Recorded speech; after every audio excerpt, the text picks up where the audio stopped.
Welcome to QX Church. I'm Pastor Scott Conway. The series is on grief, both being there for people who are grieving and going through grief yourself.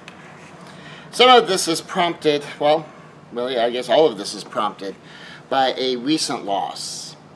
That the loss was kind of on the outer edge of our circles. And so this was a young lady that had significant numbers of family and friends who aren't directly connected to us, as well as a significant number of friends that were connected to us. And I ended up being the pastor in this mix, doing the service for a lot of people that I don't know, and also being there for the family that unfortunately I only really met through this process. A significant percentage of what I often end up doing working with people who are grieving is dealing with and sometimes trying to undo the damage, well-meaning as it may be, but often the damage done by well-wishers. And this series is intended to help better equip us to deal with grieving people, dealing with grief ourselves. That our culture tends to try to just sort of avoid the topic. We don't have as many rules connected to it, etiquette, protocol, that we sort of inculcate as a culture that teaches us as a culture how to handle death, how to handle dying, how to handle any of a number of situations that might trigger grief in someone. And because we don't really have any sort of guidelines to work on, people kind of do their best of just ideas that they've absorbed from places, and it can be challenging. Now, I'm honored and I'm grateful that I get to serve in this capacity. I really am. It's a difficult part of the job. In fact, I would say it's probably one of the most difficult parts of the job. It's the most painful part. That when I sit with the family and there's pain and rage and sadness and just the enormity of it all, and to be able to be there and be there for them in a way that will be helpful to them for as many hours as it takes. And in this case, I spent 3 hours. And to further complicate it here, not only was I showing up in the capacity as the pastor, therefore a family that I don't have a relationship with, so I don't know them, and yet I'm serving them in this capacity with all of their anger over all of the various things, and they have no place to express that anger except to me, at me, as a stand-in for all the people that they don't know and they can't talk to.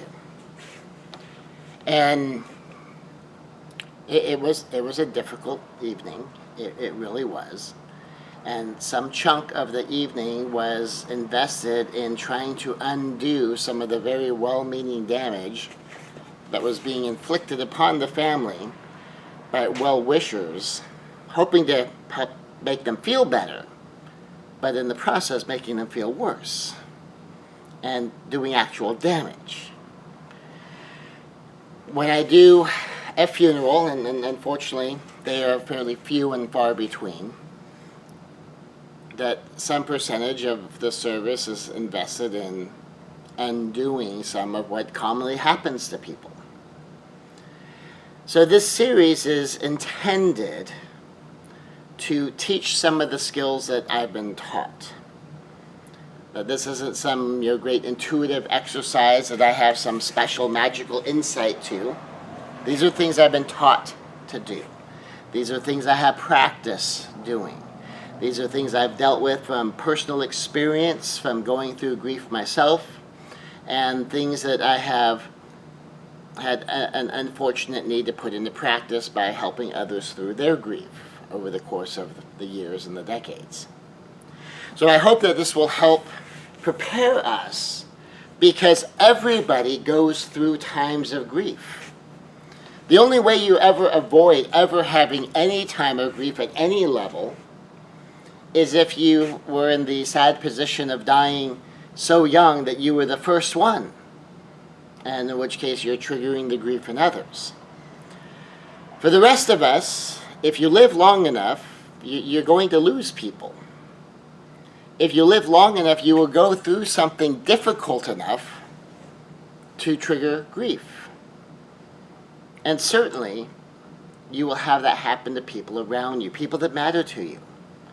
Maybe they only matter kind of peripherally, and you're dealing with them more as an acquaintance rather than a deeply connected friend, or as a relative you hardly see rather than someone that you have a very tight family relationship with. But this is something all of us will encounter, and because it's a depressing side of life. That it's a side of life that our modern culture doesn't seem to like to deal with very much. So in this series, though, we're going to talk about it, and I'm not going to be at all surprised if a lot of people don't feel like listening, but it's important to. It's important to have these skills. It's important to have this knowledge. I mean, I admittedly may have first learned it because of my role in people's lives. But helping people through grief shouldn't always fall to a pastor. It shouldn't always just fall to a leader. But this is for all of us. This is friends, as family members, as associates, as co-workers, as anybody who has compassion for anyone going through stuff. So I hope by the end of this series we're all better equipped to be there for people. And I also hope at the end of the series we're better equipped to go through it ourselves. Because that's something else, because our culture, as a culture, tends to not like to deal with unpleasant realities. And then, in fact, sometimes we even try to hide it from people, hide it from our children until they're much, much older. That sometimes we're just not very well equipped to go through our own stuff. And I hope that will be one of the byproducts of finishing this series too. My rule number one with people going through grief, my rule number one of people suffering a loss, people who have lost a loved one, people who have lost a friend, people who even have lost something that might be much less important than a loved one or life that's important to them, is to let them grieve. Rule number one, let them grieve. It's okay for them to be sad. It's okay for them to be angry. It's okay for them to be in denial. It's okay for them to be in bargaining. It's okay for them to be going through it however they go through it. So often we want to offer immediate comfort. So often we want to settle their heart right here, right now, and make them feel better today. That we don't let them go through the process, that they don't have our permission to go through the process. And so sometimes people feel like, well, I might feel like I'm grieving, but because of all the platitudes, all of the things being said to me, I feel like at least with them, I don't have their permission to be grieving when I'm with them. And they may try to hide it. They may try to suppress it. If they internalize that so much that, well, I'm not supposed to be grieving. Feeling like, well, I wasn't close enough to this person to be grieving, that I'm not supposed to. They weren't a good enough friend. They weren't a close enough family member. Or whatever the situation is that maybe is triggering the grief, that, well, this isn't really all that bad. I shouldn't be feeling this way. And then they stuff it inside. Or they go numb. Or they push it away and they try not to deal with it. So rule number one is just let people grieve. Sometimes people will remark on how strong someone is being. And I'll tell them, you don't have to be strong. It's okay to be weak in a time like this. It's okay. The mother had a reputation in the history of always being the strong one. And this woman was in so much pain. She didn't have to be strong. It was okay to be weak. It was okay to cry. It It's okay to break down. She doesn't have to maintain this facade of, I'm okay, I'll get through it. Being weak is okay. Being in pain is okay. And yes, she will get through it. But she's not going to get through it like it never happened. She's just going to have to live with it. She lost her daughter. And she'll just have to learn to live with that. She's not going to get over it. So let them grieve. Sometimes someone will offer any of a number of platitudes. Oh, they're with God now. It's the will of God. They're in a better place. They're at peace now. And we understand that these are all things meant to offer comfort. But sometimes people just really need to be in pain right now. It hurts. And they may have questions, but they're rhetorical questions. They don't really want answers. They're expressing their pain. We'll talk more about some do's and don'ts next time. But here's a basic of grief. The way out is through. The way out of grief is to go through grief. A key of helping people with their grief is let them go through it. Let them be angry. Let them be in pain. Don't try to get them to calm down. Don't try to get them to see it a different way. Let them process it. The way out of grief is to walk through the darkness of the storm. And then they can come out the light on the other side. But there's a lot to process. Depending on the magnitude of the grief, there could be a lot to process. And trying to help them avoid the storm, or sometimes trying to help them just skip past the storm, we might accidentally contribute to them getting stuck in their grief. People who just skip the pain, or people who avoid the pain, often go numb. And this could be true with grieving over anything.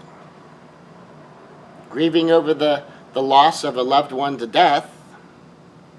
Grieving over the loss even just of opportunities, of hopes and dreams. So it can be a much lesser level of grief. It can be over something much less serious than the death of a loved one. If they don't walk it through, they can go numb. And that's not what we wish for people. The vibrancy of life is found in your feelings.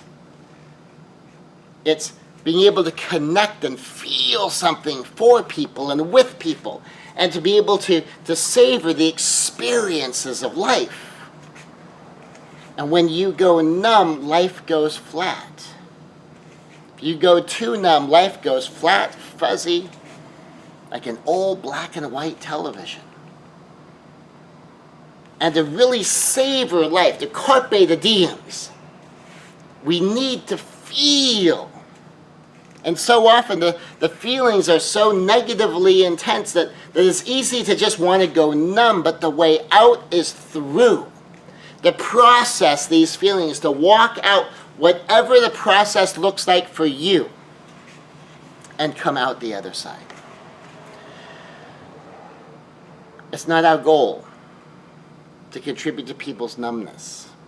And so therefore it should also not be our goal to help people skip grief, to help people avoid grief, but rather to be there to help them walk through it.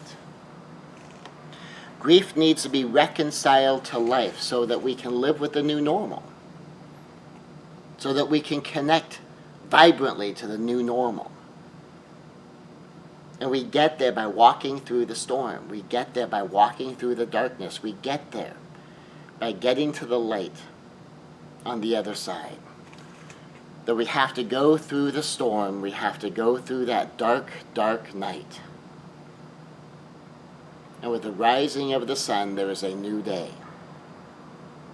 However long that darkness lasts, it could be days, it could be weeks, it could be months, it could be years, depending upon the scale of it and how much it's affecting you and how far out you have to get and how far through you have to get before you can really deeply connect to the vividness of life.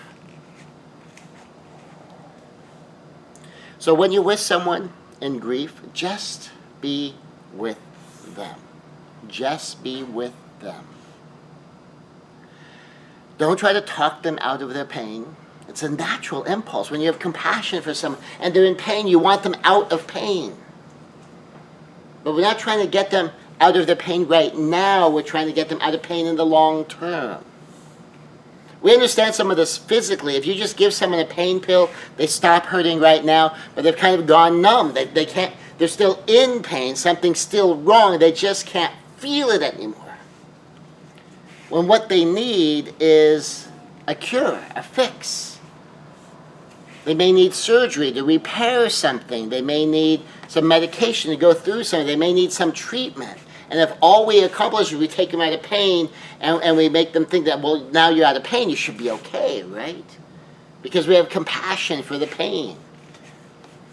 You know, one of the things sometimes when you work in a hospital you have to learn is you may have compassion for someone who is really, really thirsty and maybe in pain too. And you want to give them something for the pain. You want to give them something to drink, but the reason that they're not drinking anything is because they have a surgery to go through, and if they have something to drink, they can't go through the surgery.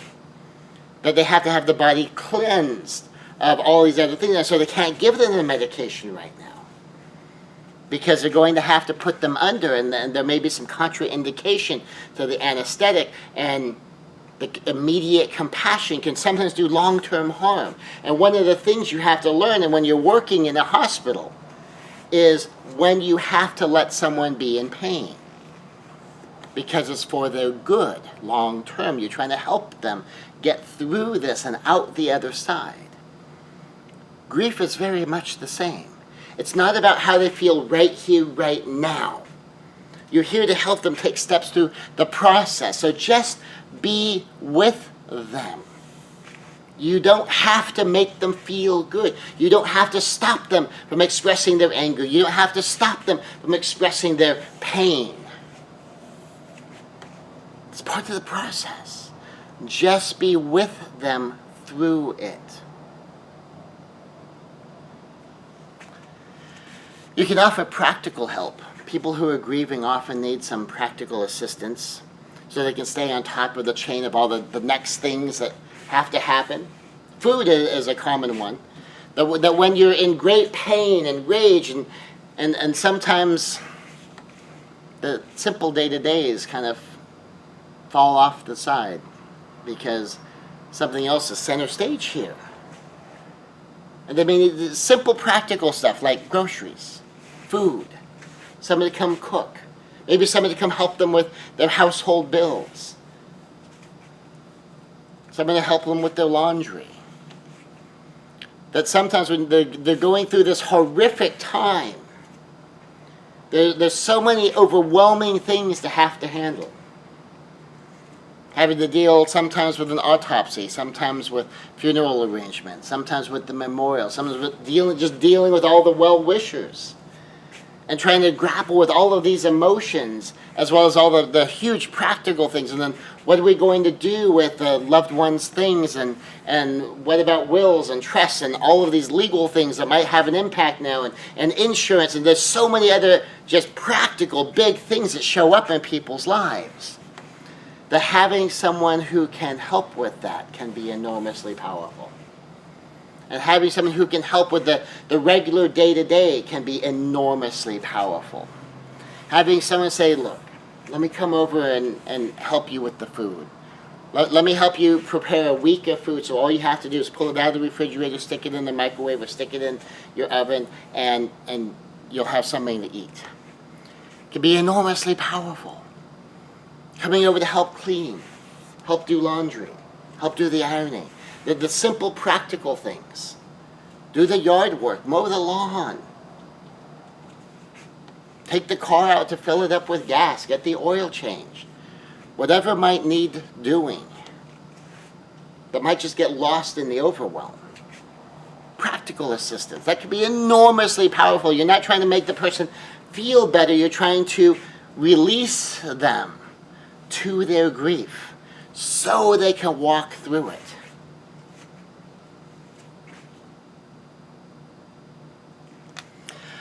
Another common need is childcare. Sometimes when a parent has gone through tremendous loss, when they've lost a child, when they've lost a spouse, when they've lost a parent, when they've lost someone else who's enormously close to them, but the parenting doesn't stop. The kids still need care, and being able to offer help with child care, all those practical things, but just being with the children can be enormously powerful. Caring for those children, especially children who are also grieving. In one of the cases, the wife was reeling from the loss of her husband. And she didn't know how she was going to cope. She didn't know how she was going to recover from that because she was in the middle of so much pain. But the children lost their father, and they needed somebody. And mom's trying to be there for the kids, but mom's trying to cope. And ultimately, she lost ground, and she disappeared into too much drinking. It was just too much for her. What she needed was some extra practical help. And people came alongside to help with the practical things, to help with the childcare, to alleviate some of the burden on her so that she could try to get through this season herself. When the children are also grieving, you have to show up with these skills. Sometimes the things you say to children during this powerfully emotional times is going to lodge in their head. And sometimes these certain platitudes that so easily come tripping out people's tongues sometimes do an enormous amount of damage. And kids process grief very differently. It's hard to tell sometimes. We have to be careful, especially with kids, that we have these skills. And we start to say things like, well, only the good die young. We just told the kid, don't be good, because you're going to die. Because they don't know any better. They just hear these things, and in this time of emotional turmoil, and their mind is looking for answers, and they hear an answer. The reason Dad's dead is he was a good man. That's why he died young. I need to be a bad boy so I can live. And we have to watch out for things like that, and be aware and have this skill set to be with the kids as the kids might be acting out. Sometimes in what may look like some bad boy or bad girl ways as they're trying to figure out how to process all of these emotions. And that rather than just try to make them feel better in the moment, to understand that we're helping them through a process. And depending on the age of the children, we might also be predisposing them to how not only do they handle grief, but how they help other people with grief. So we want to make sure we do a reasonably good job. None of us will be perfect, but just want to do a reasonably good job because it's going to have a lasting impact.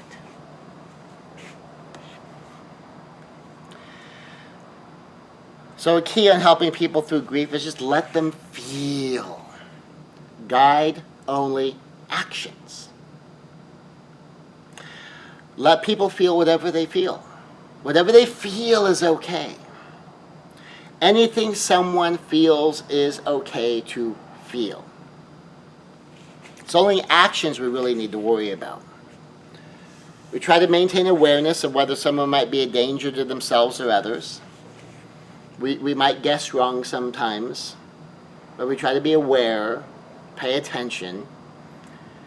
But emotions are perfectly okay. And if they blame someone for it, it might be completely normal for them to want bad things to happen to that person. We kind of need to pay attention and try to determine as reasonably as we can if we really think they might go out to hurt someone or if they're expressing a feeling. And if we really seriously think they might be really plotting to go do harm to someone, we may need to take some action, call the authorities, call on a professional, get an outside opinion. But generally speaking, in my experience, people, they're going through the emotional process. But, we pay attention, you make judgment calls on it, and really it's a judgment call. There's not much in the way of hard and fast rules because it deals on the totality of the circumstances, the personality, the history of the individual, and so many pieces go into it. You just have to make a judgment call. If someone's getting to a point where they are potentially threatening the lives or safety of people, we might need to get someone qualified to deal with that. We might. Judgment call. But so long as it's just feelings, let them write it out. Anger is normal. Denial is normal. Bargaining is normal. Depression is normal. Let them go through it. And grief is very individual. Some people handle grief by memorialing the life of the loved one. They immediately look to the person and look to the things they want that will memorialize them. Gathering pictures sometimes, gathering their writings, gathering whatever they can that will honor the person. And this is something I tend to talk about a lot, about, the legacy that they leave is going to be determined a lot by the memories you carry forward. And were there negative things? For almost every human being, there's going to be a heck yeah, of course. But are there any problems that still need to be solved? Probably not. Pretty much any problem I have with any human being pretty much ends if the human being's not here anymore. I really don't need to dwell on those things because there's nothing left to be done about them. Now, if I still need to learn, I may need to process something because of what I need to learn. But I don't need to be talking negatives about other people. But I may still need to be learning some things myself about how I'm going to handle situations in the future. But part of memorializing is that carrying forward on the good stuff. Kind of the idea culturally used to be, don't speak ill of the dead. And it's not quite like that. But it's looking to the good things. Some handle grief by trying to get back to as normal a life as possible. And to get there as quickly as possible. That they want everything to be back the way it was as much as one can get back to the way it was, and do it as quickly as one can. Now, depending upon how distant the grief is, the connection you had to the person, you might have both going on. You might be memorializing the person and getting back to a normal life. That if the death of the person doesn't directly impact you beyond it's someone you knew, then come Monday you can be back at work and doing your usual routine. But if it's someone who's really, really close to you, getting back to a normal life might take time. Some parts of it might have to be done quickly. Like if you have your own kids and you have to take care of them, that some of that has to get back to normal. But some people deal with grief by memorializing the loved one. Some people deal with grief by trying to just get back to a normal life. And the way they cope with the loss is by focusing on what they still have. And the idea in that one being, we didn't die. Death claimed one. I'm not offering up any more than the one. She's dead. I'm not. And I'm not surrendering any of life to death while I still live. My grandfather taught me the simple idea. While you are alive, live. It sounds so obvious. And well, of course, if you're not dead, you're alive, you're living. But part of this for him came up with a health issue where he was told that if he didn't just stop everything he was doing, spend his life basically just in bed and on the couch watching television, that he would die. And he decided that's not living. I would rather live a shorter life and be dead in 6 months living my life than to last for 5 years waiting to die. So he got out there and he lived his life, and he lived his life for another decade. He died, if I recall, I think it was 92. And while he's in the hospital for the very last time, when he's about to die, this is going to be his last stop. One of the last things he said is, I gotta get home, I gotta go knock down that grass in the back acre. He had a life to live, and he was going to get out there and live it until death claimed him. And he had plans that when he got out of that hospital, he had something to do. And the great thing about that approach is, how many times will he be wrong? Only once. And about being able to get home and get back to his stuff, how many times was he wrong in 90 years of his life? He was only wrong once. That man lived. And that's the way some people cope with grief. I am alive, and I will live. My friend can't live anymore. My family member can't live anymore. I can, I will. And some of them even amplify their lives with the idea that I will live enough life for the two of us. And I want to get things back not just to normal, but even to supernormal. And that is a way some people grieve. Others may become activists for a cause related to the loss. And that activism might be permanent, ongoing, lifelong, or might be fairly short-lived. It might be one arc of fundraising or one arc of volunteering for something. Or it might be a shift in direction that lasts a whole life. And that is the way some people grieve. Some will find comfort in their religion, and they'll go more strongly and powerfully and lean into God.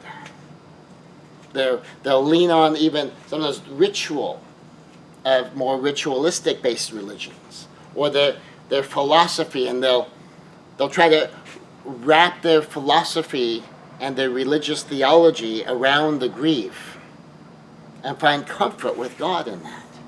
Find comfort in their beliefs. Find comfort in the principles as they understand them. But many people are a combination.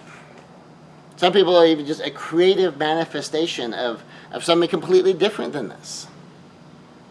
Something from their own perspectives, their own background, their own talents, their own point of view. People grieve all kinds of different ways. Another one is a grief can be immediate or delayed. The more delayed grief is, sometimes the more concern we might have.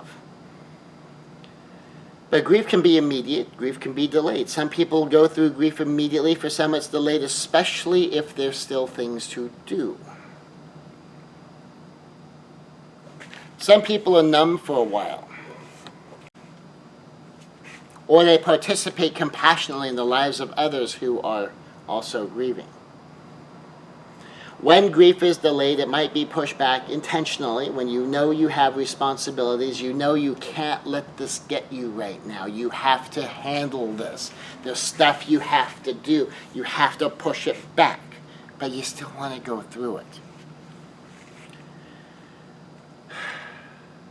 And then you can fully embrace it when there's time. It might be pushed aside and crash in suddenly at any moment, triggered by anything. And that's one of the dangers of delayed grief, is sometimes you don't know when it's going to show up, and you don't know how it's going to show up, and you don't know what it's going to look like. Because if it gets pushed back and you kind of go a little bit numb, it might show up in any place, at any time, triggered by anything. One element of grief was suffered by a Navy SEAL. The first time he had a mission where he had to kill somebody. And of course, we know that that's part of the job. That when you are a trooper and you go to war, and someone's trying to kill you and you're trying to kill them, and someone's going to be better at their job. Some people are going to come home alive. Some people are going to come home wounded. Some people are going to come home permanently disabled, and some people are going to come home dead. And he was better at his job. He killed rather than was killed, and he thought he was okay with it. But there's a grief process connected to this too, something to go through. And what triggered it for him was his son's birthday party. And it just hit him that, what if this other guy had a son? What if there's some boy out there not having a birthday party because I killed his dad?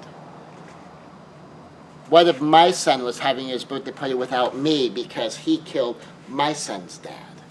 And that kind of sudden juxtaposition suddenly struck him hard as he walked into the kitchen carrying dishes, and he suddenly broke down and dropped the dishes and huddled down, sobbing in fetal position on the kitchen floor when it suddenly broke through. And emotion can do that to us. No matter where the intensity of the emotion is coming from.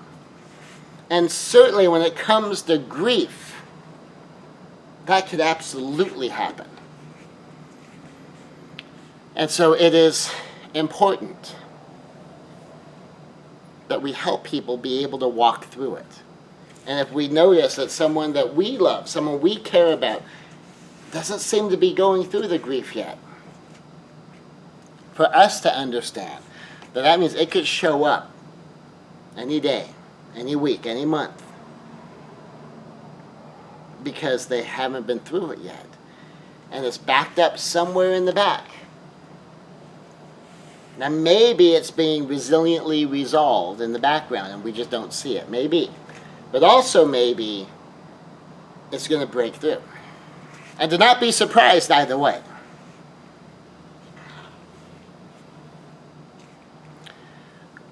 There's 5 stages of grief. It's a kind of a classic model. The technical term is the Kubler-Ross model.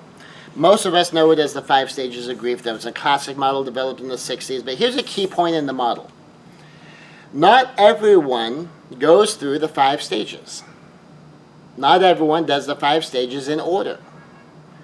That there's a reason for the model, and it's still widely held and widely observed, but it's not universal. It's a good guideline. Basically, it's a model to remind us to not be surprised when people are in one of these stages. That it's okay to be in one of these stages. And expanding from there, we also recognize that many people handle loss very differently. But even so, the model is a good starting point. The pieces of the model are denial, anger, bargaining, depression, and finally acceptance.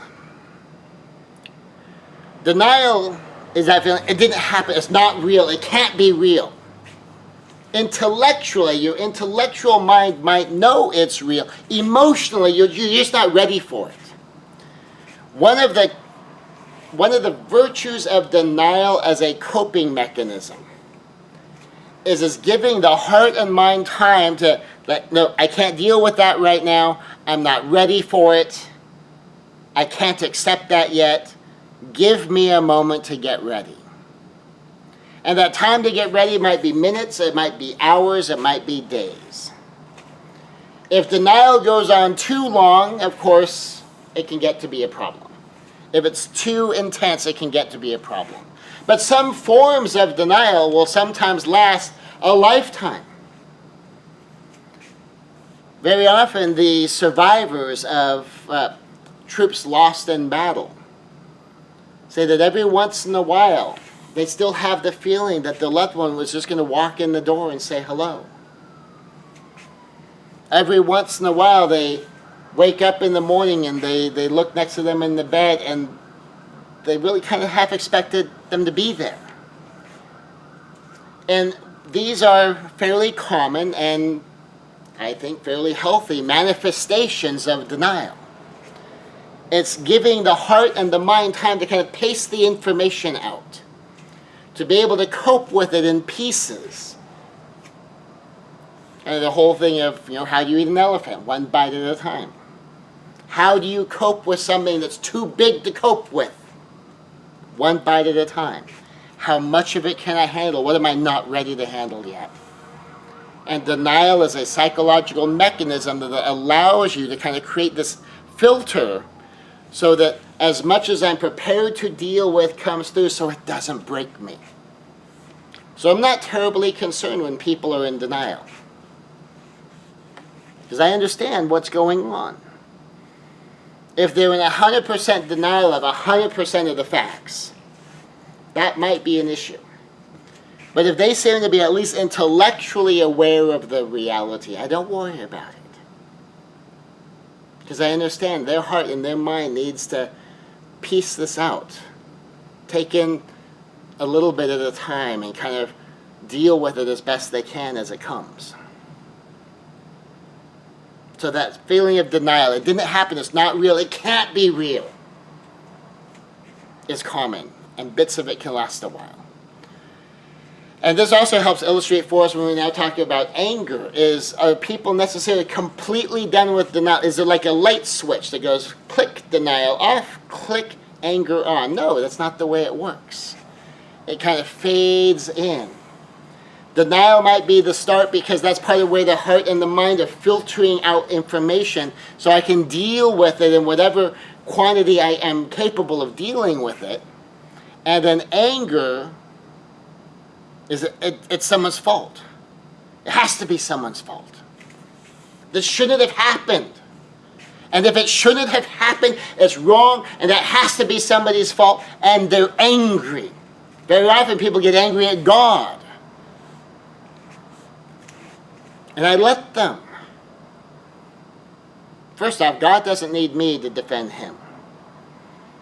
And secondly, anger in a time like this is completely reasonable. People get angry at doctors. People get angry at family. People get angry at friends. People get angry at the person who's gone. All of that is perfectly okay. Very common. I think very healthy. And while some of us may not deal a lot in this kind of anger, some of us need to. This is part of the coping mechanism. If someone gets stuck here, that can be a problem. If someone's going through this, that can be completely okay. Anger as an emotion just means there's a broken rule. And when you're believing this shouldn't have happened, it has to be someone's fault. If someone else had done something different, this wouldn't have happened. And that's where the anger is. And a lot of times the anger is self-directed. I'm mad at myself because what if I had this or I had that? If I'd made a different decision here, if I'd been there more, if I'd done something more, something else, something different, maybe the outcome would have been different. And to be honest, and I had to say this at a memorial, it's true. It really is. Sometimes we say, well, there's nothing you could have done. Well, I don't believe that. But anytime you change variables, you change outcomes. But here's the thing is, would you have changed the specific outcome? Probably. Maybe. Possibly. But would you change the global outcome? Maybe what happened on Friday would have happened on Saturday instead. Maybe what happened that week would have happened the following week. We don't know. What is. What happened, happened. And if someone was killed because of someone's inadvertence in an accident where someone did something wrong, in a criminal attack where someone did something evil,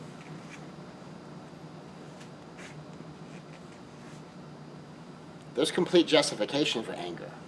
And someone may stay there for a long time because someone did do something wrong. Someone did do something evil. And that's completely understandable. Where ultimately there was no wrongdoing, no evil, in time the anger will pass. But sometimes the anger is perfectly justified, and it's perfectly justified to remain for a long time. Perfectly justified to remain forever. And it may need to be something that in time will need to be forgiven.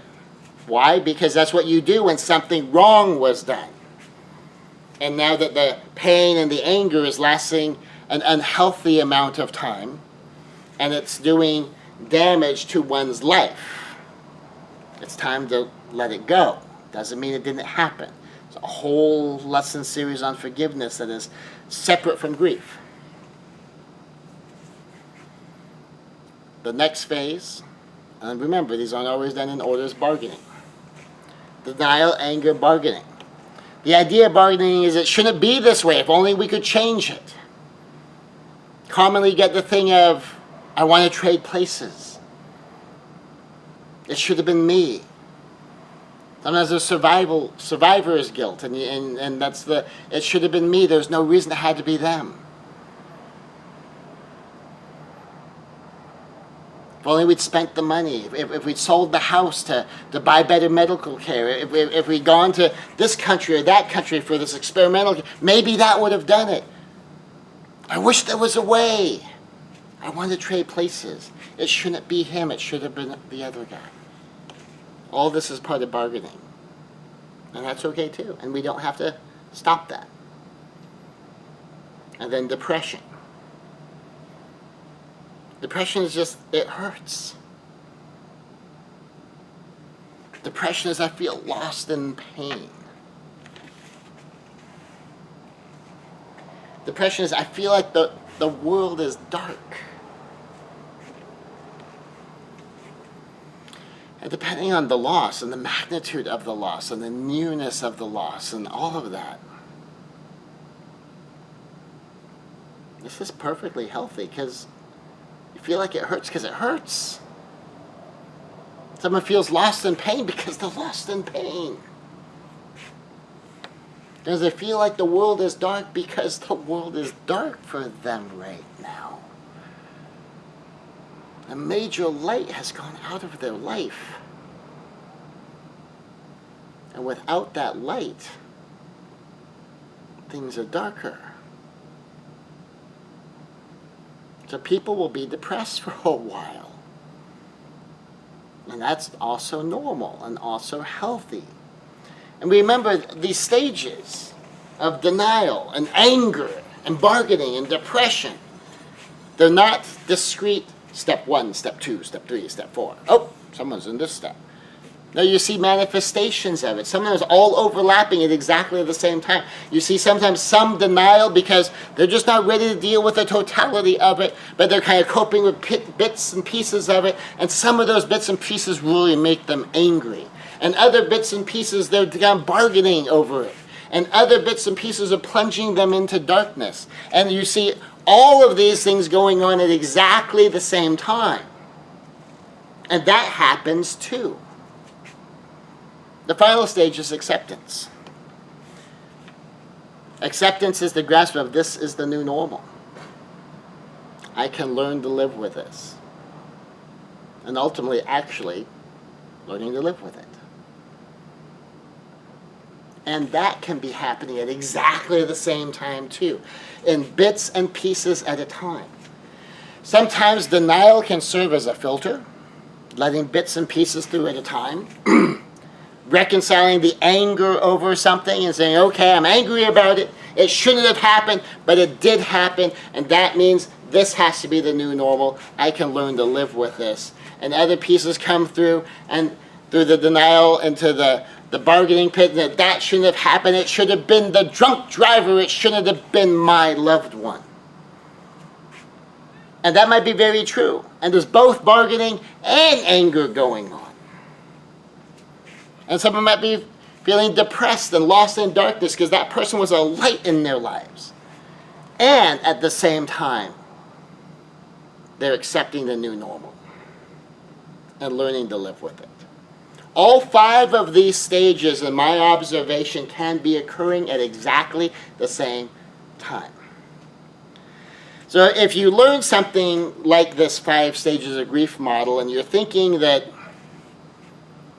someone should be all in one stage, that's really not the way I've seen it work. The main point here is to be aware that there are stages. These are 5 stages. People may be in any combination of them all at once. So we shouldn't be surprised at denial. We shouldn't be surprised at anger or bargaining or depression or acceptance. And we shouldn't be surprised when it's parsed out in all these little bits and pieces at a time in different spots. That's okay too. We also shouldn't be surprised if their grief looks completely different. Sometimes people get stuck. A common reason for getting stuck is not going through. Sometimes people who try to avoid grief get stuck in grief. By seeking to avoid the pain, or seeking to just skip past the pain, or seeking to numb the pain, people can get stuck somewhere in a stage. Some parts of it might never be fully reconciled. How long is healthy, that varies enormously. And how unhealthy being stuck is depends upon how it's affecting one's life. It might be perfectly okay to get stuck at anger when someone committed a murder. And every once in a while when you think about it, you really feel angry. Why? Because murder shouldn't happen. That's evil. That's wrong. And it is perfectly reasonable 10 years later, 20 years later, to still be angry about that. Doesn't mean you want to live there. I don't think it's good to live there, but it's completely understandable to live there. For some people, it's okay to be stuck for a while. For others, they need to get on the path to recovery. Even with something as serious as a murder, being stuck in the anger when it's starting to disrupt your other relationships, if you get stuck in anger and it's destroying your marriage, it's destroying your parenting, it's destroying your career and business and your ability to provide for your family, you might need to move through this. It might be perfectly reasonable to feel that. But if the feelings are dominating too much of your life and it's doing damage, you need to move through. Because responsibilities require it. Responsibilities such as parenting, responsibilities such as taking care of your job and your own finances so that you can provide for your family, may require it. It's a judgment call. It's a judgment call as to when professional help may be required. It's a judgment call as to when it's being too disruptive. It's a judgment call as to what other people should have to put up with. But always consider it. Take a look at it. Think about it. Maybe have I let this dominate too much? Am I letting it harm too much? Maybe it might be time for some help.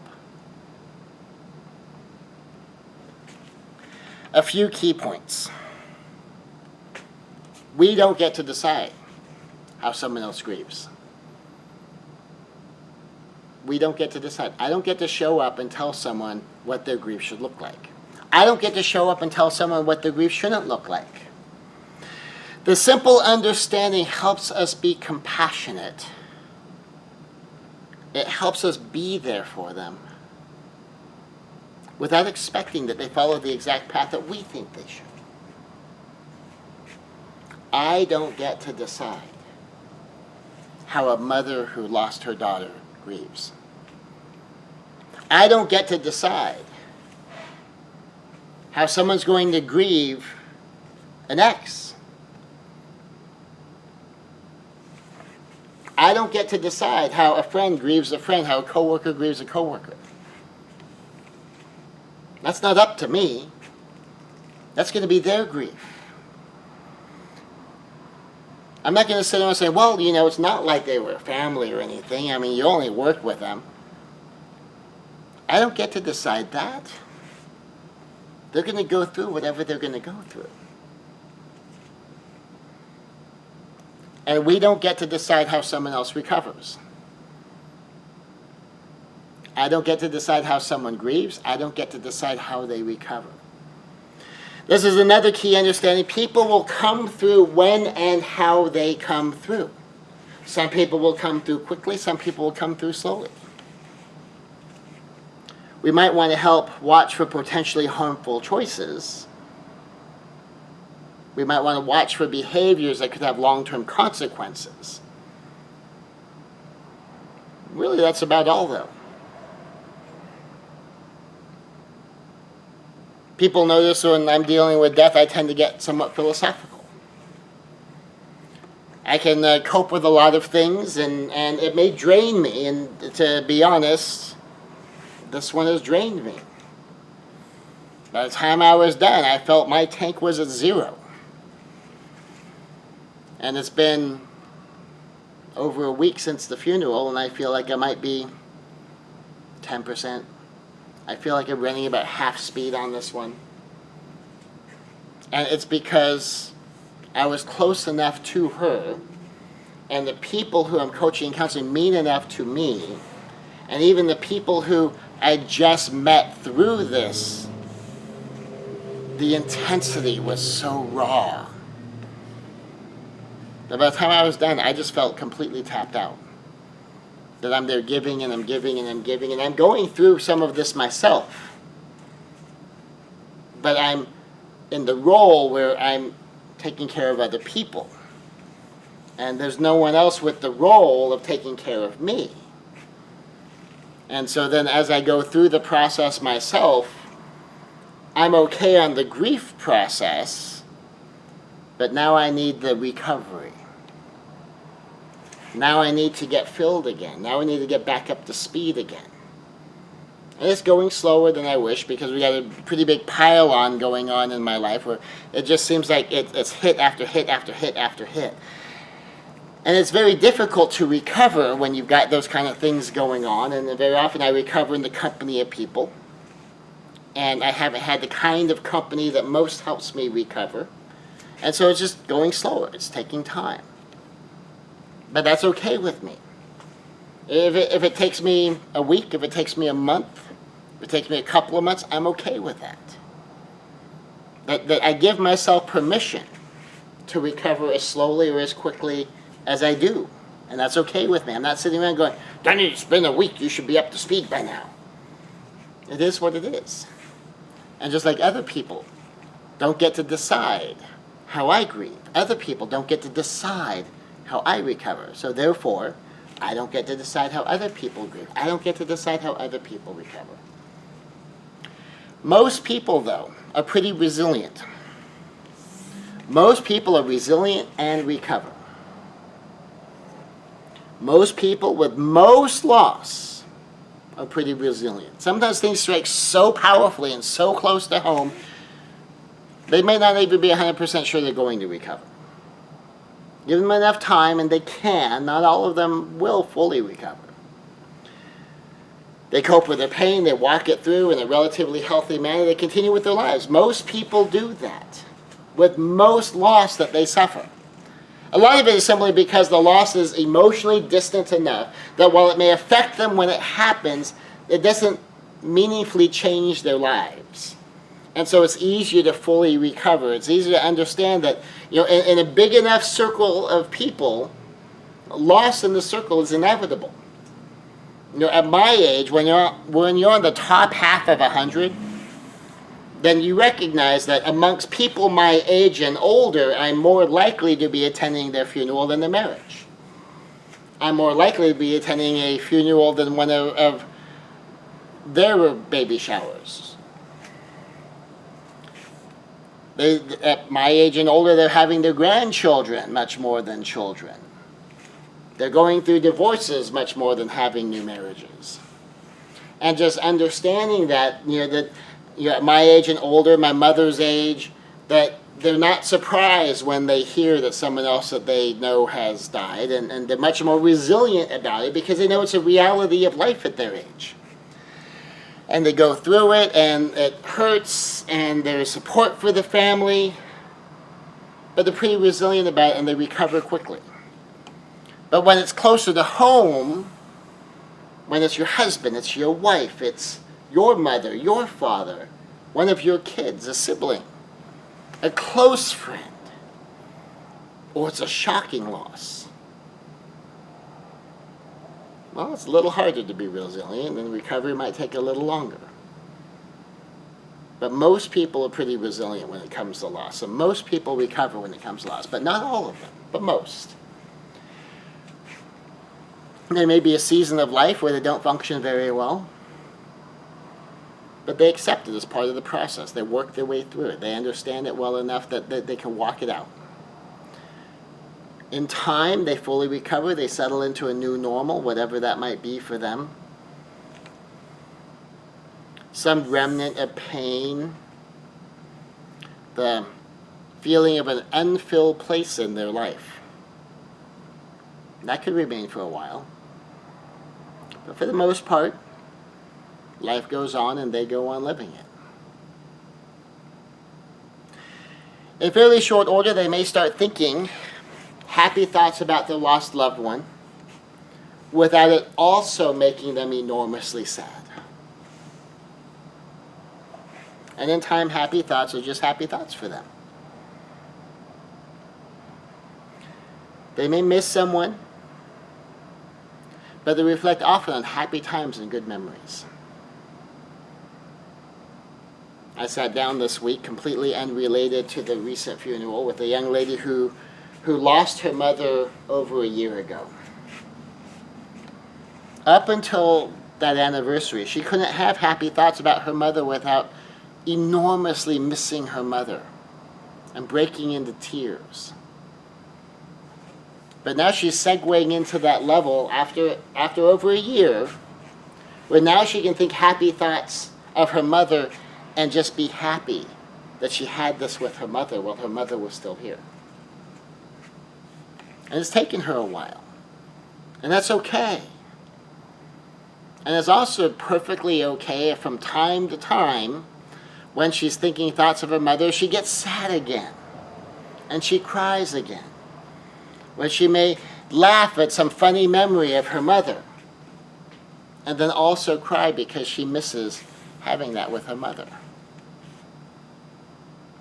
But she is at a stage now where when she thinks happy thoughts of her mom, she's mostly just thinking happy thoughts. She's enjoying the memory. She even had a recent experience where they were visiting her mother's grave, and one of the family members had their 3-year-old there, and the 3-year-old's being 3. And the mother of the 3-year-old was mortified and was trying to get control of the 3-year-old, and this young lady broke out in laughter because she thought, if mom is watching this, mom is laughing her head off because mom would think this was hysterical. And that was a huge breakthrough moment for her. Being at mom's grave, watching a 3-year-old be a 3-year-old, doing 3-year-old stuff, which in an older person would be mortifying, but it's a 3-year-old. And realizing that mom would find this enormously entertaining. Not if mom was here watching it happen to someone else, but if mom's watching this happening at her own gravesite, mom would be laughing. It's taken a year, and that's okay. It'd be okay if it took 2 years. It'd be okay if it took 3. It doesn't really matter how long it takes. But what it shows is this person's still going through the process. They're not getting stuck somewhere. They're still walking it through. Because they're resilient. Because they're recovering. Because they're coming to acceptance. Because they want to, and now they can, think happy, loving thoughts of their lost loved one. And be happy and be loving with the memory. And that's where they've been heading the whole time. But they didn't have permission to be angry, if they didn't have permission to be depressed, if they didn't have permission to be in denial for a while, if they didn't have permission to go through all of these stages, they couldn't get here. And going through the process in a year with the loss of a mother is fairly reasonable. I think that's a very reasonable amount of time. Her mother was old enough that, most of us know that our parents are likely to die before us, and that's what happened. It can be much harder when it's a child. It can be much harder when the person is young and healthy, and it's shocking. And it's okay if it takes a couple of weeks. It's okay if it takes a couple of months. It's okay if it takes a year or two. People will grieve the way people grieve. And if we're going to be there for them, one of the things of being there for them is let them be in process. And to help them keep going through the process. With no pressure to get out the other side, certainly no pressure to not be in process, no pressure to not be in a stage, but to have your presence and your help, to just be there, without feeling compelled to comfort them, without feeling compelled to do something to reduce the pain. Because they need to process through this stuff. They need to get out the other side. And if they go through it, they will eventually be okay. If they get stuck, that can be a problem. If they go numb, that can be a problem. So people who are going through grief very often just need someone to be with them. Open-hearted, present, supportive, compassionate, and willing to be there with them in their grief. Giving them your permission to be in grief. Giving them someone to talk to. Giving someone who will listen to them without argument. Giving them someone who will hear them without feeling compelled to offer a platitude or a theological explanation or to argue with them about something. All of which we'll talk about next time. About some common things we see in our culture.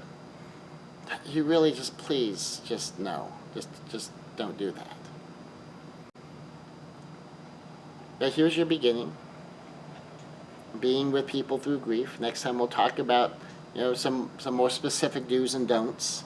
Hopefully this gives you a pretty decent overview, a good understanding that kind of moves your insight forward, reminds you of things that you already knew that maybe you don't think about much because you don't encounter it much. Get a little more specific on the do's and don'ts next time, and in the third session we'll talk about going through grief yourself and being ready to go through grief, because for all of us it's mostly just a matter of time. So thank you very much for listening. Thank you for being here through this series, this lesson. I know it's not a fun set. This isn't one that makes you feel good at the end, that makes you feel powerful and empowered and inspired to go out and do great things. But it does empower you to be with people who are going through terrible things. And it empowers you to walk through your own terrible things and to find the blue sky on the other side of the storm.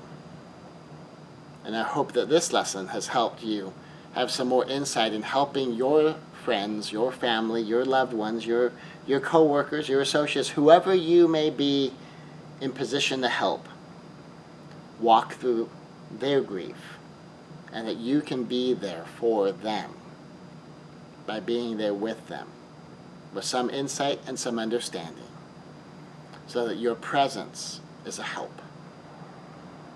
Thank you for being here for this session, and look forward to having you back for the next. This is Pastor Scott Conway with QX Church with the first in a series on grief. Thank you.